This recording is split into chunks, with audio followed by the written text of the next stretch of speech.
Las cosas que necesito en la vida ya están aquí. Las cosas que necesito en la vida ya están aquí.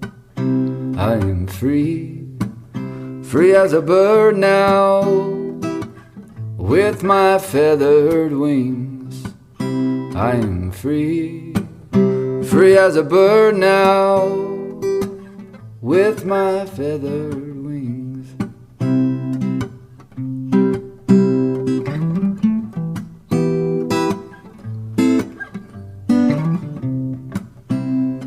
Hey everybody, welcome to the Camino Cafe. I am so delighted that you have joined us today, whether it's through our podcast or through our YouTube channel. As you know, I'm just a pilgrim and I am doing everything I can to keep my Camino essence alive, and I really just want to provide a platform for pilgrims to share their stories in hopes that if you're out there and you're sitting on the fence thinking about taking your first Camino, I hope that you are inspired by the things you hear during the interviews. So today I am joined with Sven Kaven, and I am so excited to have Sven with us today. I first heard about Sven, he was on Camino People with Jose, and he has a wonderful interview, so please check that one out as well. And then we found out we had another mutual connection with Susie from Casa Susie. So I said, I've got to speak to him. So I am so grateful that you're here today. And I just wonder, Sven, if you could just tell everybody where you are in the world right now. Hi, so my name is Sven Kaven, as I was just introduced. And I'm living right now in Germany, in the beautiful city of Munich. So fantastic, in the summer here. I haven't been to Munich yet. I've always wanted to visit. Have you lived there most of your life? No. I'm actually born in Berlin. And Berlin. I've grown up in Berlin. I was raised in Berlin. And then after the wall came down, I spent a few more years in Germany. Then I went to the UK, lived there for 10 years, then to Norway, 6 years, South America for a little while, and now back in Germany. Wow, okay. Mm-hmm. All right. Well, I am, as a yoga teacher, and I teach a lot of meditation in my classes. And when I heard your interview with Jose, of course, everything you were talking about really resonated with me. So I want to let viewers and listeners know that you are a mindfulness teacher, also a photographer, and you're about to add the title of author, as you have 2 books that you're working on right now. You also lead tours on the Camino. So you are one busy guy and building a really cool life. So I love hearing about the things you're doing. So I thought we'll talk probably about all those things, but let's start first with how did you first find out about the Camino? Because you went on your first one, I think you said back in 2014. So what was the seed that was planted? God, what was the seed? You see, I believe what I say. I experienced it. So I don't have to believe that. But what happened to me was that I was at a difficult stage of my life. I just went through a separation from my wife, and the children and wife stayed in Norway. I moved to Germany. So it was sort of a difficult time. I was trying to find myself. And then there was a movie which fell in my hands. And that was incidentally, I think it was The Way with Martin Sheen. And I watched it, even before I read the book of Harper Kerkeling, which is one of, it's a very well-known German comedian who walked away and was writing a very popular book here. Anyway, so I didn't read that book yet before. So I watched The Way and I thought, oh my God, how beautiful is that? And it was just, the movie was just talking to me. I didn't find myself in the characters, but the movie was talking to me, and I saw that freedom in the spirit of exploring, one's own sort of, state of being, if you like. I was already interested in human development on a spiritual level, and also on just being, without making a big fuss. And so that movie just got me to it. I watched it, and the next day I just went out, got my backpack, and that was in February, March, I think, of the year. And in September, I took it all up and booked my flight to Paris and then down to Saint-Jean-Pied-de-Pont and took my first step. Wow. So how much time passed from watching the movie? You bought your backpack the very next day. A few months, spring and summer passed, and then I made my way. Wow. Now, were you already teaching mindfulness at that point? No, not at that time, but I was already having a practice of meditation, and I was reading some certain books, so I was sort of aligned to it, if you like, yeah. I'm not quite sure. I'm always unsure of how to pronounce, but you're referring to Hap Kirkling's book, I think. Hap. Yeah, we call him Hap. Yeah, actually, it's just short for Hans Peter, because his real name is Hans Peter Kerkeling, and but he called himself from the beginning HP. So that's it. Okay. That's how his name came about. I think I read his book actually after I walked, but I enjoyed it so much. It's really good. It's fun, right? Yeah, it's just fun. He's very funny, but it's also there's also some serious sides to it, which makes it really nice. Yeah. So the way just showed you that, hey, here's this walk I can do that's really a very simplistic way of just being. Just being out there. Yeah, I love that. So you went pretty quickly once that seed was planted. And how many times, I feel like on your interview with Jose, it sounded like you've walked quite a few times since then. Mm-hmm. Yeah, I think I walked. I think I walked on the Caminos of in Europe, around 15,000 kilometers by now. I don't know what that's in miles. So I went several times on the Camino Frances. I walked the Via de la Plata from Sevilla, but I actually started in Malaga down south. I walked the Camino Mozarabe, then to Sevilla, and then all the way to Finnis, which is one of the most amazing journeys I've taken. Wow, I bet. Wow, that sounds great. So you're in the middle of this kind of separation. You see the movie, you decide I need to do this. Can you even really believe right now that how your life has transformed since 2014? I mean, did you have any inkling that you'd be changing your life to the degree that you have based on the Camino when you first took that first step? See, I mean, this is the secret. If you don't make a thing of wanting to achieve something with the things you're doing, let's say you get on a walk, but instead you just walk it, then life will surprise you. And this is exactly what happened, because I can remember my first night in Roncesvalles after crossing the Pyrenees. I'm waking up. I was still sleeping in this very old refuge where also the way was filmed in. Now I had the pleasure to sleep in this thing, with this huge chandeliers hanging down from the. I mean, it's just amazing. Anyway, waking up next morning, sleeping in these old army beds. The mattress is totally down, but I was done and finished. And I wake up next morning, and next to was a guy from France or from Belgium, I'm not sure. An old guy, 73, 77 years old, something like that. And we just sat, because the beds were positioned so close to each other. I sat on my edge of the bed, and he on his, and he was packing his stuff. And he looked so calm and the way he was packing everything. And I spoke to him, introduced myself, asked him what his name is. His name was Jean, and asked him if it's his first time. And then he said, no, it's his third time walking away. And this is what is so beautiful. Now I'm here and just about walking the fifth time the way on St. James, on the same track. And when I was talking to him at the time, I was amazed by someone of his age just doing it over and over again, because I couldn't see the sense yet of it, doing it over and over again. But I totally can understand it now. And, just going with it and not expecting a thing or awaiting something, because then you just sit and wait for something to happen. The only thing, the only thing we can expect to happen is life. And life, we can just let us happen, if you like. Yes.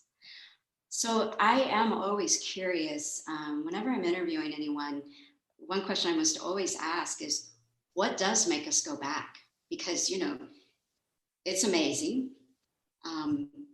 But almost every single pilgrim I talk to either wants to go back or has already gone back, and sometimes multiple times. What do you think pulls people back?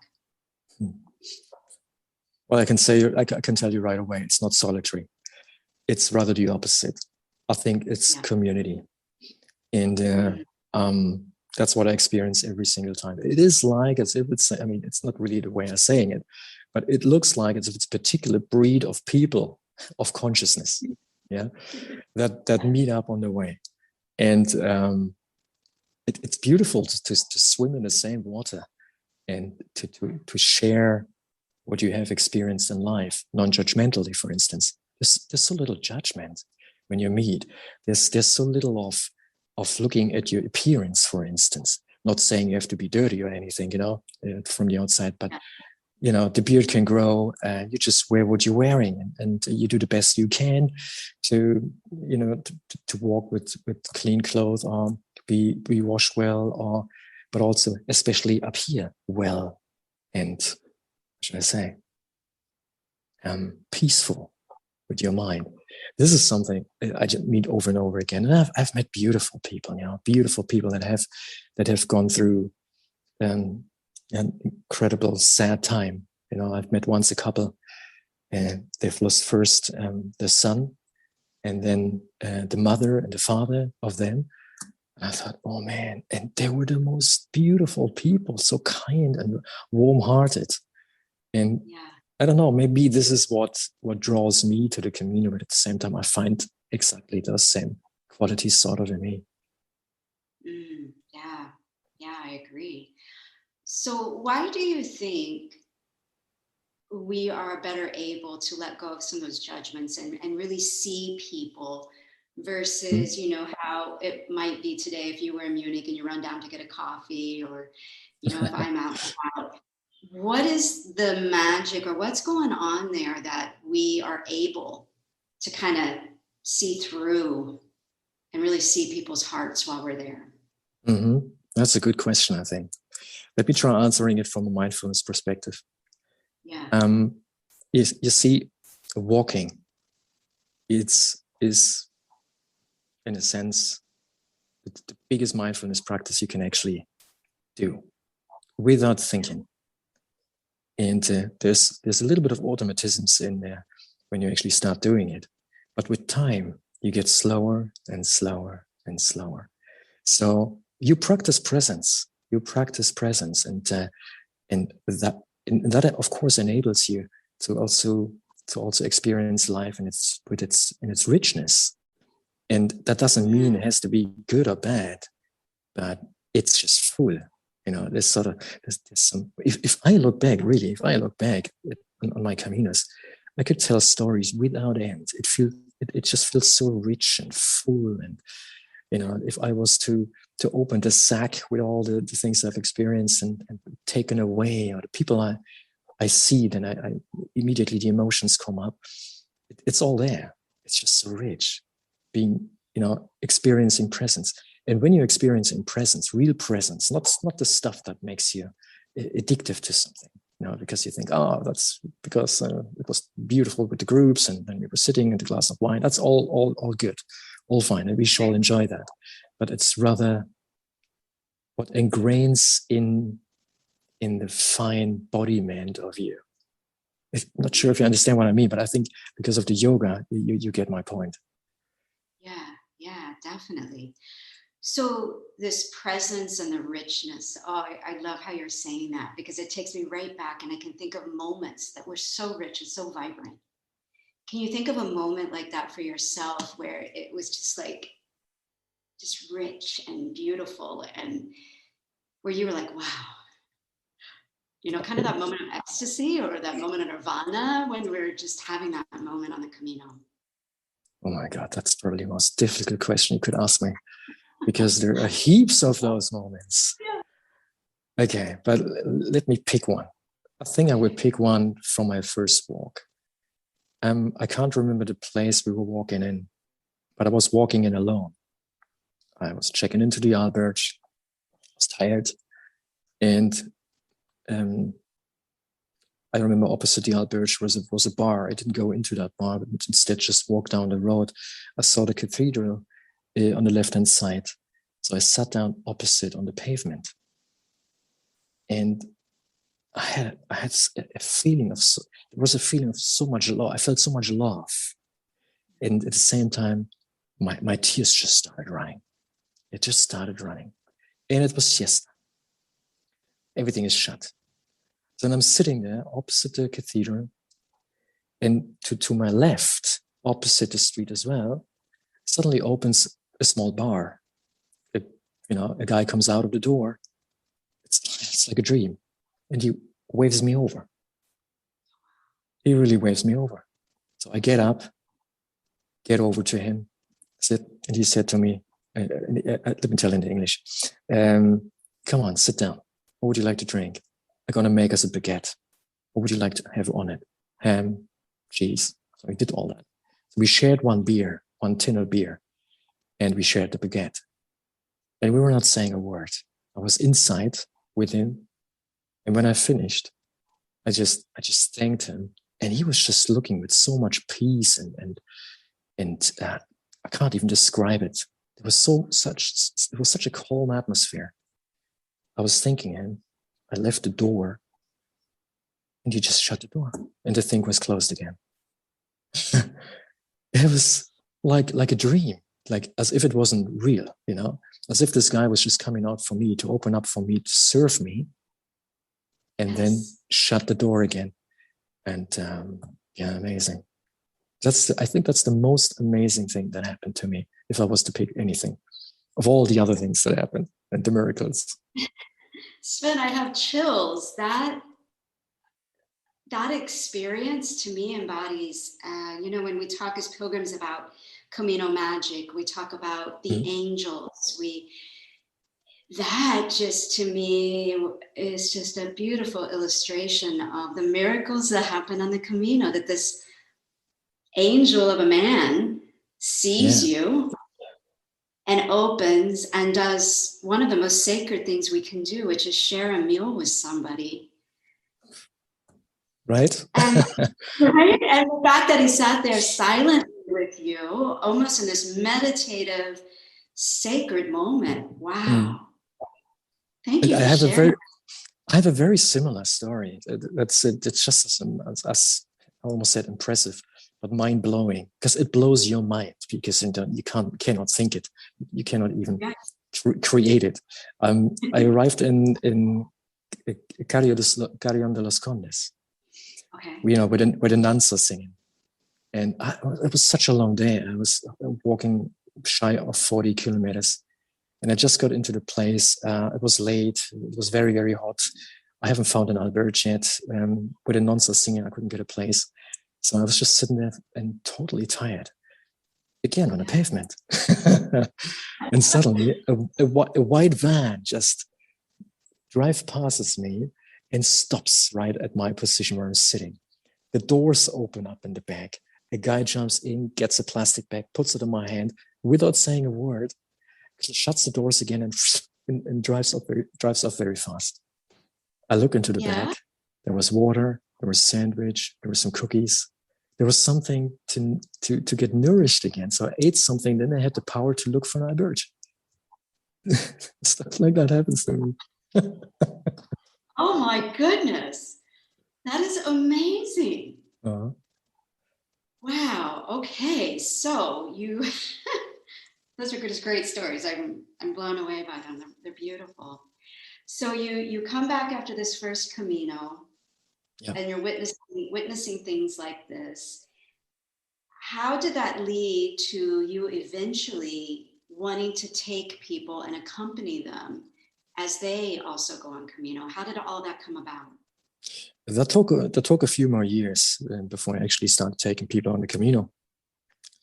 What the first Camino did was to just get me on further ways. I went down south in Spain, walked from Malaga to Gibraltar, or from Malaga to Cordoba, or some other tours. which I did just for myself. And then I took up mindfulness training. So I just got my own practice through mindfulness. I took the MBSR through John Kabat-Zinn and continued practicing. And then I had the opportunity to, take the teaching of teaching, which I did. And how I got to basically then take people on the road or on the way was that I didn't want to sit with a group of people for 8 weeks in a room and meditate and go through the course. And I thought, must be another way. So then I just looked, what do you like? What do you love? I said, I love. I had this conversation with myself, Yeah. I love to walk. So why don't you combine it? Good idea, actually. And so I did it. I just combined it. I just called, at first I called our friends and I said, guys, I'm gonna make a walk from Santiago to Finnis there and back. Do you like to come? And then I realized I can sell it. And then I sold it, but not as a guide, but as a mindfulness teacher, as the instructor to mindfulness. And so we were walking during the day, and then in the evenings or mornings doing some mindfulness practice. Wow. So basically my own mindfulness practice and taking the pathway of teaching mindfulness brought me to take groups on the walk. Okay. Yes, I've taken a lot of MBSR courses, so I know just what you're talking about, that whole 8-week situation. And this kind of reminds me, and I'm curious about your opinion on this. I have a friend that is a big pilgrim, and she's also a therapist, and she talks about how walking the Camino really equals, like 10 years of therapy. And I'm wondering if you kind of feel that way about the mindfulness practice. I'm kind of wondering if you think that it kind of helps you become a more experienced mindfulness practitioner by doing it with the combination of walking. So do you believe that walking and meditating at the same time has another benefit to it, another deepening to mindfulness than what you would get if you were just sitting in a room? That's a good question, actually, because it doesn't really matter what you do, as long as you do it mindfully. So you're basically present with what you're doing. So it could be doing the dishes, to be honest, but it's not so much fun doing the dishes for 36 days. So it's beautiful to just get on the walk. And you see, the MBSR mindfulness course, I think, has totally its place. And I think for many people, that's almost the only way to get into not an understanding, but it's sort of a gate opener into presence and what it means to practice presence without achieving anything. Because so many people go to the course and say, oh, now I'm going to turn my life around. Now I'm going to be very mindful from now on. I'm going to show my family how mindful I am. I'm going to show, not just my family, I'm going to show everybody how mindful I am. Yeah. And, people start to strive and strive and strive. And then suddenly they learn that striving is actually the killing of presence, because you remove yourself from present into future or past, because you believe that the past will give you what you need now. And so it's kind of funny. So it doesn't. What as far as I'm concerned, the walking is a beautiful mindfulness practice. It's an informal practice. But if you practice meditation, additionally, really a committed time. And to be honest, I love doing it. Just sitting with whatever turns up, instead of saying, I couldn't really meditate today. My mind was so busy. And I tell people most of the time, well, if you've noticed so many times that your mind was busy, then you noticed it. You were present with your practice. It's always good. And then the eyes always open up like that and said, oh, that's true. Yeah? This is how our mind tries to, what should I say, take the power out of that practice and saying it's useless. It doesn't work. Most of the time when we say it doesn't work, it actually works. This is exactly when it works. Oh, I've had so many students over the years that have said to me, I can't meditate. I can't stop my mind from thinking. And I'm like, that's not the point. The point is to be aware. It's the awareness of what's going on. And That's it. just being present, right? And I think so many times I've had many people say to me, I'm such a bad meditator. I can't do it. Who's talking? Yeah.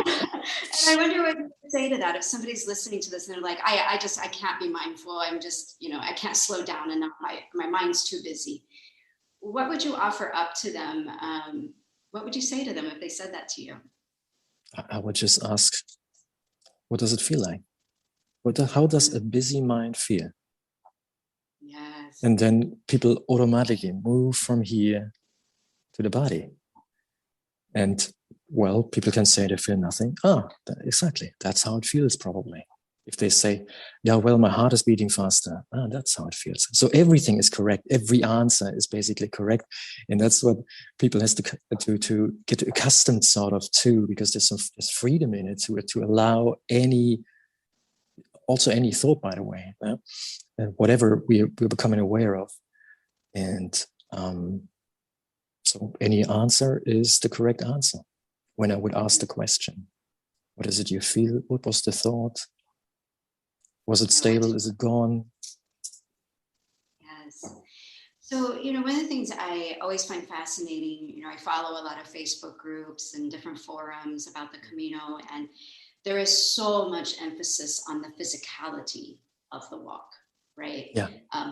Blister prevention, what shoes should I wear? What backpack should I take? Which are appropriate questions, right? Those are things that are going to happen. But I always kind of want to reach out and say, okay, but there's this whole other side of stuff that's going to happen to you too, right? There's the physicality, and then there's the emotional and spiritual sides that are going to be happening as well. And I wonder if you might share with our viewers and listeners maybe any rituals or practices that maybe you think they could start ahead, so that while they are physically preparing, could they also become having a habit or a ritual that would help support them emotionally and mindfully and so on?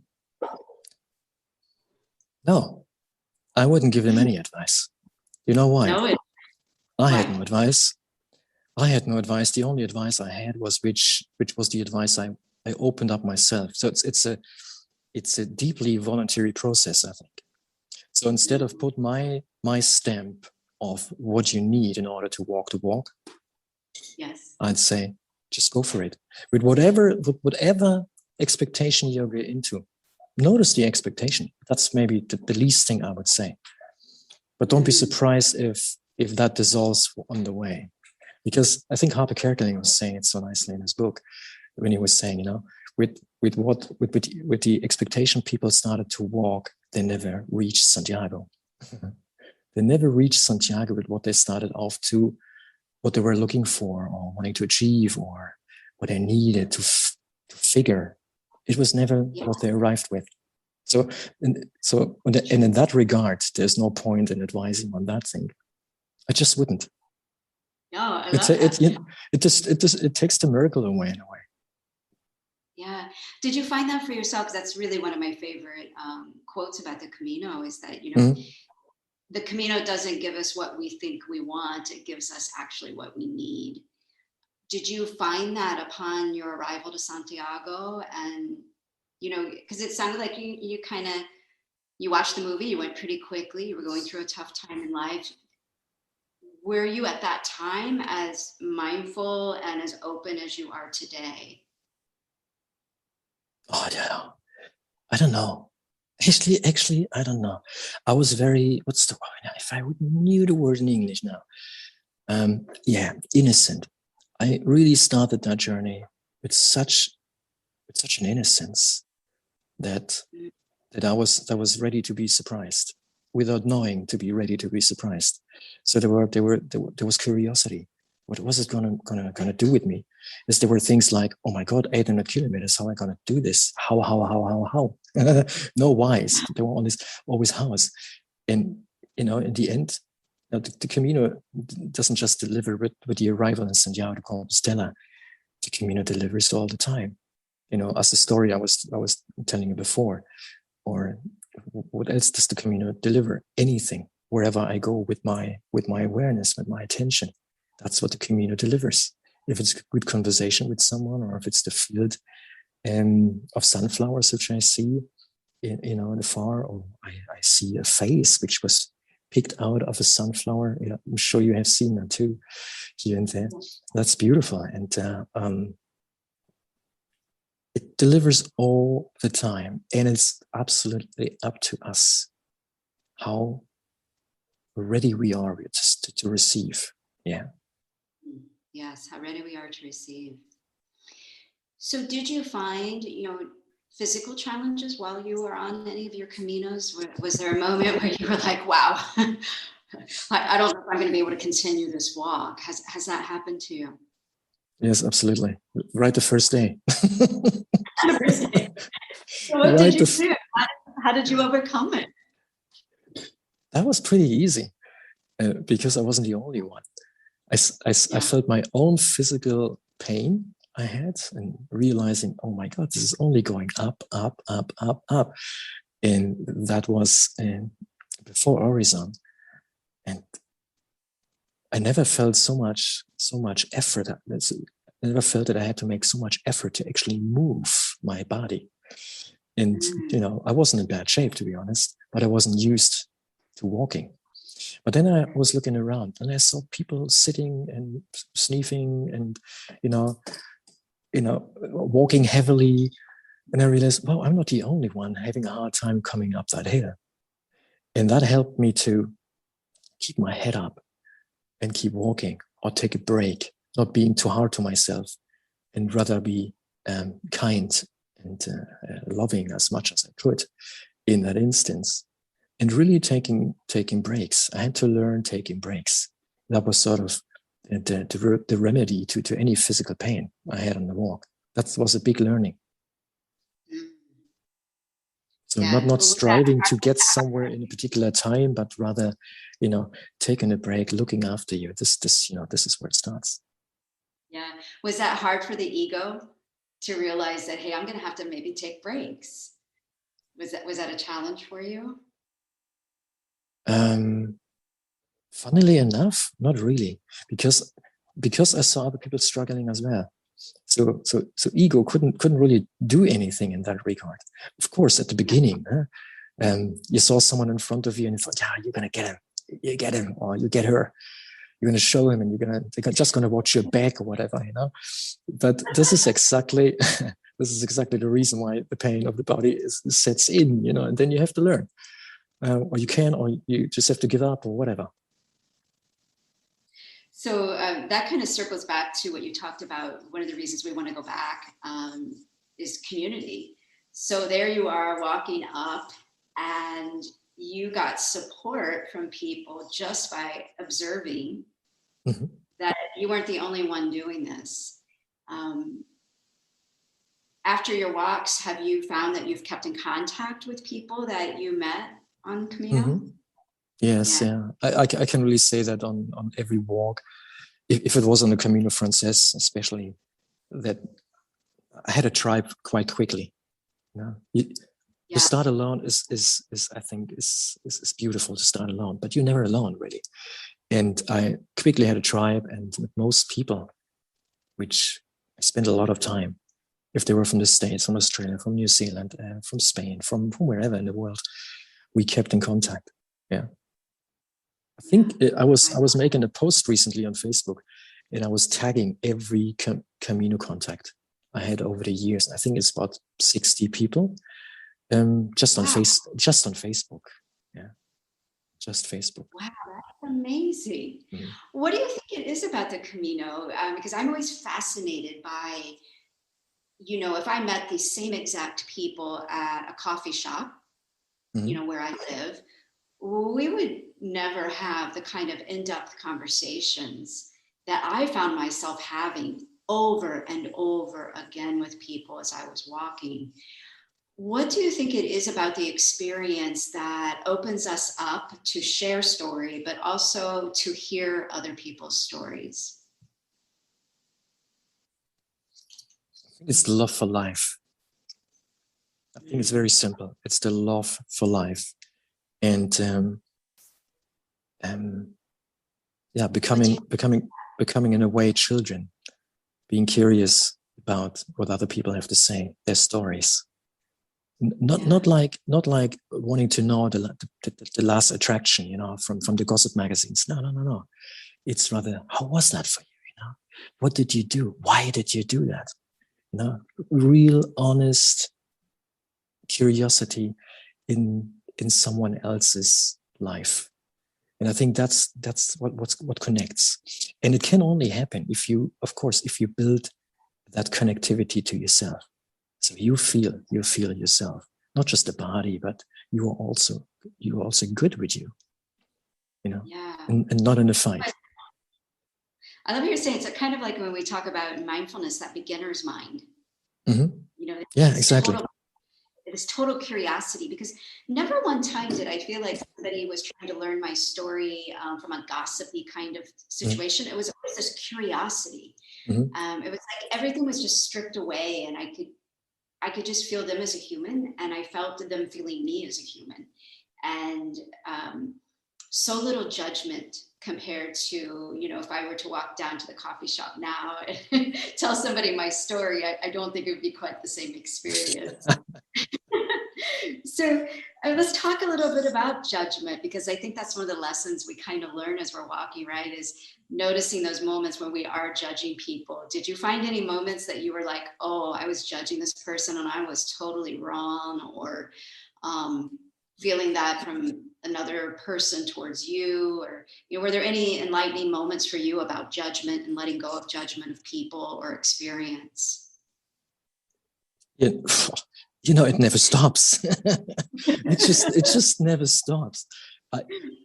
The one thing I've learned is that you cannot, as long as we are stuck in this body, you cannot transcend your own judging, nor can you transcend the judging of others, or you take on the judging of others.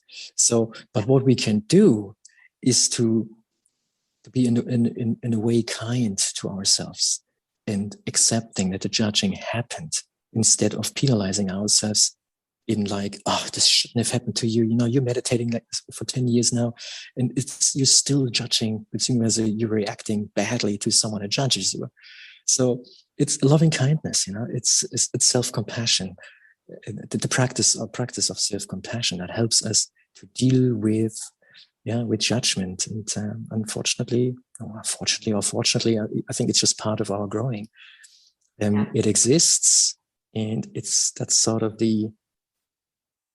it's sort of the screw that gets tightened always a little bit to tease you and waken up. Yeah. So you said earlier that part of what you had to learn when walking was to take breaks, to be kind to yourself and take breaks. Mm-hmm. Are there other types of self-care rituals or practices that you have when you walk any Camino that might be helpful for people who are just planning on going, that you could share? Oh, absolutely. It's all about nourishing, not just what we put in our mind, but also what we put in our body. Water, the right stuff to eat. I think that's very important, because if someone gets for the first time on the way, you will learn very quickly that the way your body works with the energy available to them is very different. And after about 2 weeks, it doesn't almost matter anymore how much you put into you. You just lose weight. And and so it is important that you nourish yourself in an appropriate way. But the most important thing is really have your water with you. No matter if you think you're going to make it that far or that far, have your bottle of water and keep it filling up. Carry rather a little bit more than too little, because it happened to me too many times, especially when I was walking through Andalusia. And Andalusia in the south of Spain, it can be very hot, and I got into awkward situations because of no water. Yeah, I would imagine in that heat, it might be hard or challenging to even carry enough water. And I don't know if the services are quite as available as they are in the Frances. Did you find that there were a lot of cafes and places you could stop on the more remote parts of that Camino route? Well, if you're on the Camino Concierge, which is the ones which goes from Malaga to Cordoba, you have a day, there's nothing on the way, absolute nothing. So you have to carry the water with you. You walk through huge fields of olive trees, and I mean, here and there you might be able to find some water, but if you can really drink it, that's the other question, And I actually helped myself once with water, and it wasn't a good thing. I was basically sick afterwards. Yeah. So it's better to really carry the water, and then it doesn't really matter. So you carry the water, your body can do it. Yeah. Because if you nourish your body, if you liquidize your body, if you put liquid into your body, you're capable of moving on. If you get too dry, your muscles start to not work properly anymore. Right. So, what about, is there a luxury item that you carry that might surprise people, that you always pack this one or two things for every Camino that maybe other pilgrims might not do? A luxury item? God. Well, I've got my Kindle with me. My Kindle readers, because I love it too. When I'm tired, so I'm going to bed at 9 p.m. and then I just read. That's sort of a luxury item. The phone I always have with me, but I keep it away. It's just a book to read on the Kindle, whenever I like. I think that's the most luxury I would take with me. In all of your experience with all the communities you've done, what's the funniest thing that you've seen pilgrims take that that they're going to throw away after a couple of days, or they're going to mail back home? Oh God. What have I seen throw them away? An additional pair of shoes, for instance. Definitely everything that has to do with toiletry. When half of the rucksack is full with that stuff, people just tend to throw that away. A towel for the body, a towel for the head, or for the hands. Usually one towel flies. Computers. People usually, when they arrive to Pamplona, that's sort of the step when the post office get visited by many pilgrims. I've visited the post office and sent their stuff back. Yeah, we're keeping that post office in business with all the stuff that's being sent back. How much do you typically carry in your backpack? What's your typical backpack weigh, would you say? It's about 7.5 kilogram. So what about the Camino, do you think causes us pilgrims to want to talk about it all the time? Like I came home and I had to remember this old story that I talk about a lot in yoga, that, we want to get on the rooftop and shout about the Camino, right? Because we want everybody to go.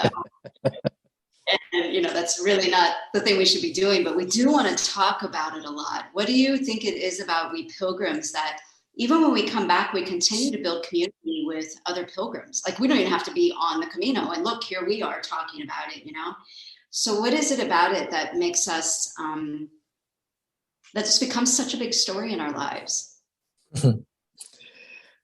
These are two questions, I believe, because the first one is what makes us talk about this all the time. And I think I have quite a funny answer to this. To me, it's oftentimes the inability to translate the Camino into words for others to understand what a beautiful thing that is to do. And so I keep talking about it over and over again. That's sort of the motivation to keep talking about this, without wanting people to convince to make their way. I mean, I convinced my children, my ex-wife, friends, and so on, but not convinced. They actually kept walking with me already in Italy or in Spain. And I think it's also the sharing. It's just the sharing of beautiful stories. But then, looking into those eyes and realizing it doesn't really get there. If you speak with people that haven't walked the way yet. Yeah. So you got your ex-wife. Did you say you got your ex-wife and your kids to go on Camino? Mm-hmm. Wow, that is impressive. Yeah, but not because I said let us all go, but because they saw me walking. They saw me telling the stories. And so that there was this one day when I think friends and my ex was said, why don't we go for a walk? And the only thing I had to say then was, hey, how about the last 100K to Santiago? And then that was it, you know. And then 2 years later, we went on the Via Francesco, maybe was it called? In Italy, the Camino to Rome. But we only... Yeah, exactly. So, and we walked from La Verna to Assisi, 220 kilometers with the kids and friends. We were a group of 10 people. Yeah. So it's infectious, you see. You just need to do it and you infect people just by doing it. Absolutely. How old were your kids when you did that with them? Oh, the first time, I think my daughter was 9 and my son was 7. Oh, wow. Yeah. Wow. That must have been a unique experience to watch them experience a Camino. Yes, yeah. A tough age, you know, with kids walking and kind of keeping up, and it's total fun. It's so fun. Yeah. Oh my goodness, that is really fun. I wanted to ask, as far as if somebody is sitting on the fence right now at home and they're thinking about going. Mm-hmm. What would you say to them that would maybe make them feel a little more confident about going on the Camino? So they already know that they want to go, and making them feel even more comfortable to go? Yeah. You know, they're kind of sitting on the fence and they're scared, you know, like sometimes... that's what you mean by with fence. Okay, yeah, no, I get it. Yeah, sometimes you'll have people that they really want to go, but maybe they've never traveled internationally, or they've never... You know, it's a long walk. We're not talking about, you know, walking at the park, right? Or even spending that much time in solitude. Mm-hmm. For some people, that's you know, a lot to take in and consider doing. Yeah, I don't think I would say so much. I think I would just say, if I see that they're not very clear or whatever, but they're basically talking to me, you know, sitting on the fence and thinking about going, I think I would just say, just go and see the magic happen, because that's all you can really do. You gotta go from here, because it doesn't really matter what anybody tells you from the outside. So how would I explain it? The movie of The Way sort of came to me. You see, I watched it. It was on, so I watched it. I had an interest of finding out about The Way, or about the story, and that was talked about, and then I got, you know, infected and prepped myself to go. So I'm not sure if one can actually really plant a seed in another person to walk the way of St. James. I think that seed, maybe one can do that, but the person that wants to go has to, you know, water that seed himself or herself. Yeah. It doesn't go any other way. I often tell people, the minute that seed is planted, they've become a pilgrim, and it's just a matter of time. Yes, you know, a matter of time. Whether they go next year or another year, I just kind of laugh a little bit to myself, because I know they're going to go at some point, God willing, right? Yes. It's going to happen for them. I'm curious, Sven, with you being a photographer. Yeah. Obviously, you're a pilgrim, so you're a great storyteller, but you're also a photographer. So, you know, you have that eye. And one of the things I have often felt frustrated with is that, you know, like you said earlier, we talk about the Camino so much because it's so hard to really explain the experience. I also found that in my photos, right? And I have all these photos of what I thought were amazing photos as I was walking, right? And then I come home and I know what they communicate to me, but many times they just look like a photo of the trail or a cow or, you know, somebody ahead of me or whatever. And I've heard Tony Murray, who is a photographer, I'll be interviewing him shortly, but he was on another podcast and he talked about that trying to capture the Camino with a photo is a challenge.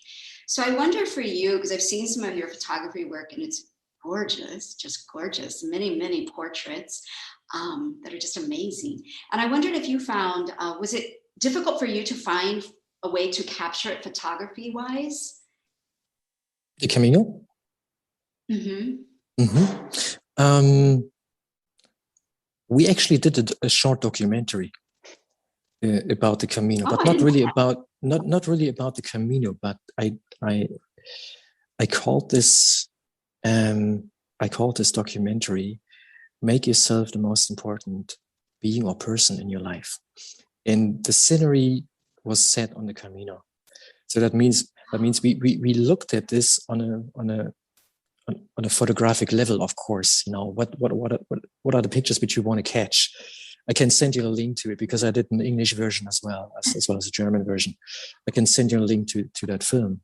Maybe you like it. Yeah. It's a few years ago, and Oh yeah, I see it. so I didn't find it too difficult to actually capture it, because it was fun doing it. I think it's when we try to achieve something with those pictures, but it was sort of, come on, let's make a movie, let's make a film, you know, about that subject of making yourself the most important being in your life. Because if you do that, you know, then you can be of service to others. You cannot do it in any other way. And so we had fun doing it, and you can only have fun doing it when you're present with the process of doing it. And so it came about, and well, you cannot compare it with the portrait photography where I'm photographing human presence, because that's the type of photography I'm doing, not so much the landscaping. Yes. But yeah, it's fun. That's how it becomes easy. Yeah. So I know we're getting close to the amount of time that I promised we'd spend. I want to make sure we touch on the fact that you've become an author and you're going to be published soon. So I just wonder if you could maybe share maybe what the books are about, or kind of give everybody a heads up. And of course, we will post the links once you're published so that people can get access to them. But maybe just share with us a little bit about the writing process and what you're writing about. Oh, I can talk about the writing process, because the writing process is actually that's the fun part. That's what's so interesting.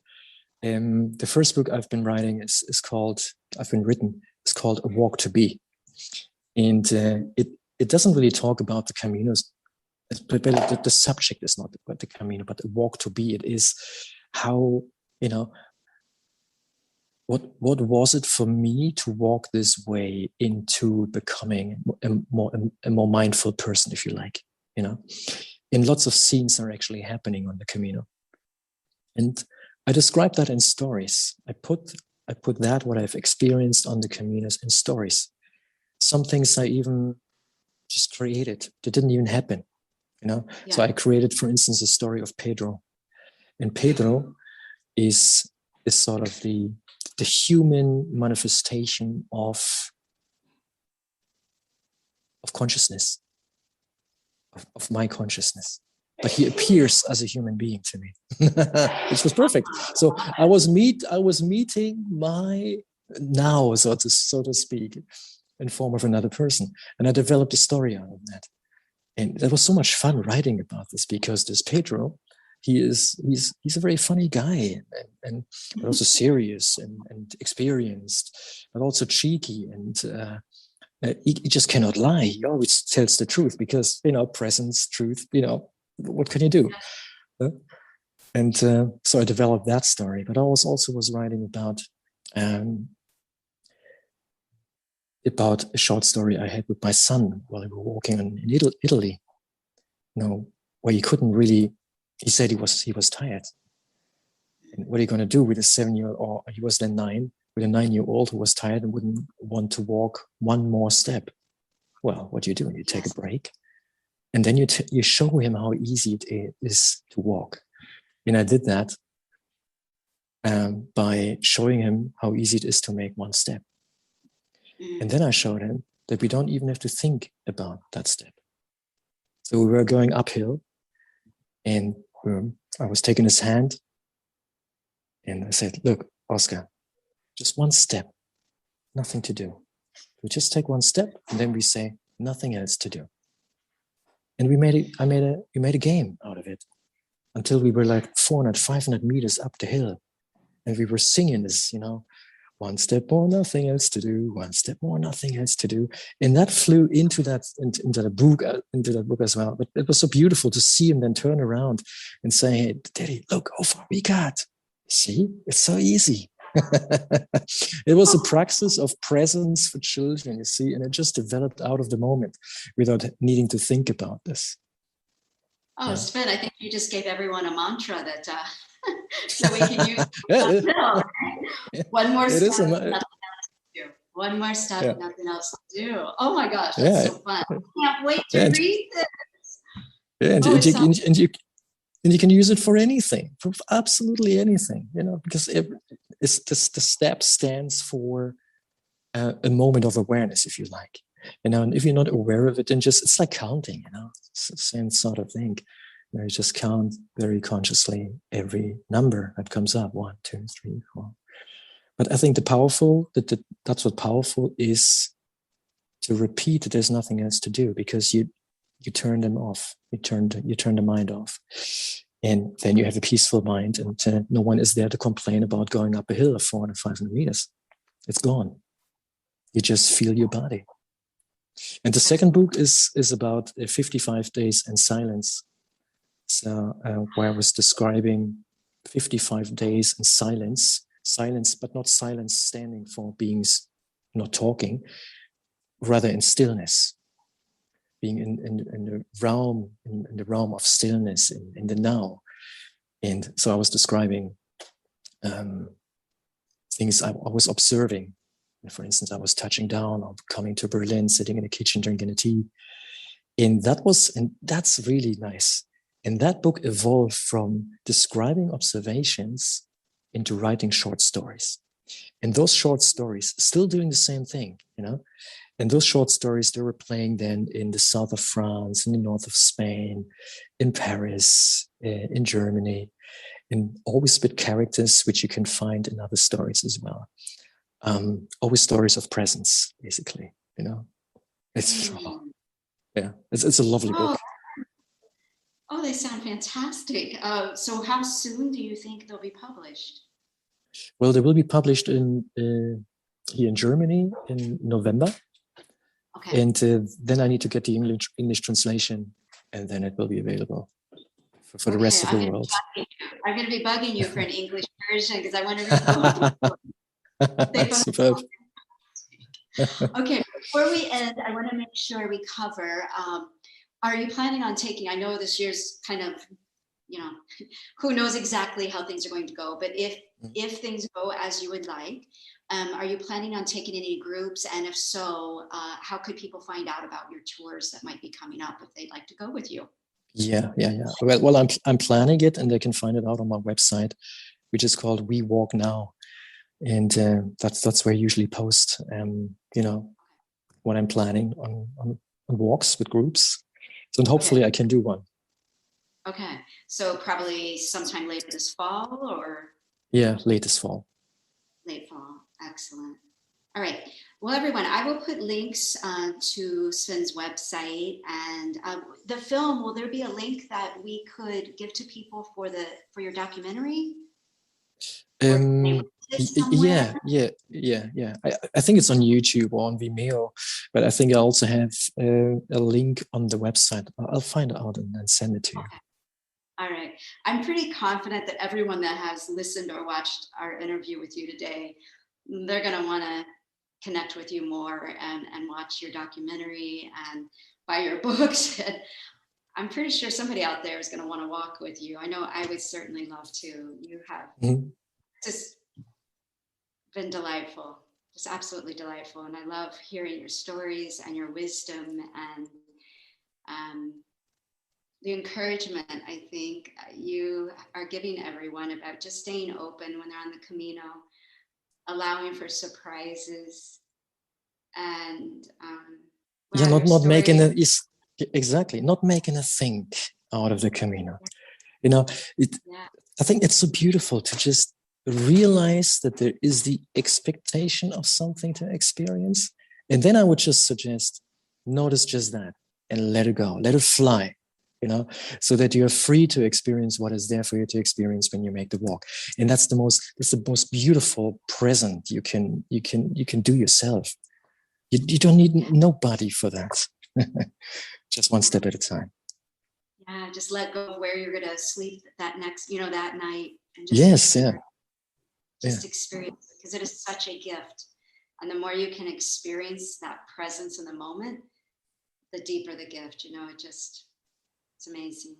Mm-hmm. Well, thank you so much. I hope I get to meet you in October or November when hopefully we're both in Spain and walking and whatnot. And thank you so much for coming to the Camino Cafe today. It's been certainly a pleasure of mine, and can't thank you enough. And we'd love to have you back sometime, maybe after your books are published. And sure. Again, I'll have the links. So thank you so much, Sven. I really enjoyed this interview with you.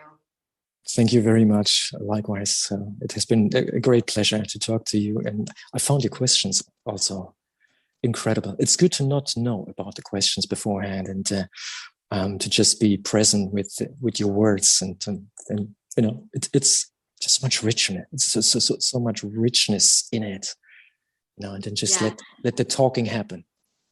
I agree. I think I have, let's see, on my iPad, probably 25, 27 questions to ask you. And as I promised you, all of those were gone because I'm in the moment when I'm interviewing, and I just like to talk about what comes up. And so, that's why I don't share the questions, because I think, like you said, it's a much richer experience. And I think we talk about things we never would have expected we talked about. So I just want to thank all of our viewers and all of our listeners. I so appreciate everyone supporting this little project that I've started. And I hope that you will reach out and connect with Sven. I hope you will reach out and connect with me. I respond to every question, every comment. And I hope that you will come back and watch another episode, because I think the sharing of these stories is so powerful. And I'm just feel blessed to be able to provide a platform for them. So thank you, everyone, for being a part of the Camino Cafe. I hope to see you next time. Buen Camino. Buen Camino. Las cosas que necesito en la vida ya están aquí. Las cosas que necesito en la vida ya están aquí. I am free, free as a bird now, with my feathered wings. I am free, free as a bird now, with my feathered wings.